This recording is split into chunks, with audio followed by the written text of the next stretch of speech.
검찰이 이명박 전 대통령을 구속하면서 110억 원이 넘는 뇌물 혐의액 전액을 추징하는 작업에도 착수할 것으로 보입니다. 우선 차명 재산을 규명하는 게 추징 작업의 관건이 될 전망입니다. 김장현 기자입니다. 검찰은 이명박 전 대통령을 재판에 넘기면서 재산에 대한 추징 보전을 청구할 것으로 보입니다. 구체적인 형이 확정되기 전에 이 전 대통령이 재산을 빼돌리지 못하도록 일단 묶어두겠다는 겁니다.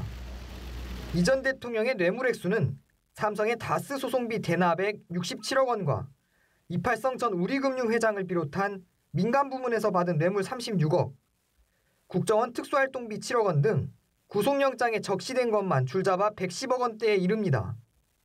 구속영장에 포함되지 않았던 뇌물 혐의까지 추가 수사를 통해 드러날 경우 뇌물 의심액은 120억 원을 훌쩍 뛰어넘을 전망입니다.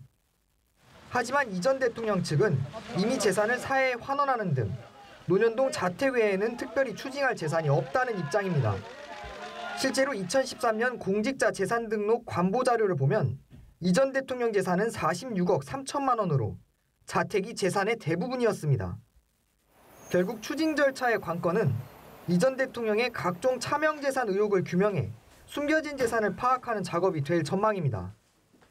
이 전 대통령은 검찰 조사에서 차명 재산은 없다고 강하게 부인한 것으로 알려졌습니다. 하지만 검찰은 이 전 대통령이 처남 고 김재정 씨와 누나 이귀선 씨, 이영배 금강 대표 등 8명의 명의로 재산을 숨겨놓은 것으로 보고 돈의 흐름을 쫓는 데 수사력을 모으고 있습니다. 연합뉴스 TV 김장현입니다.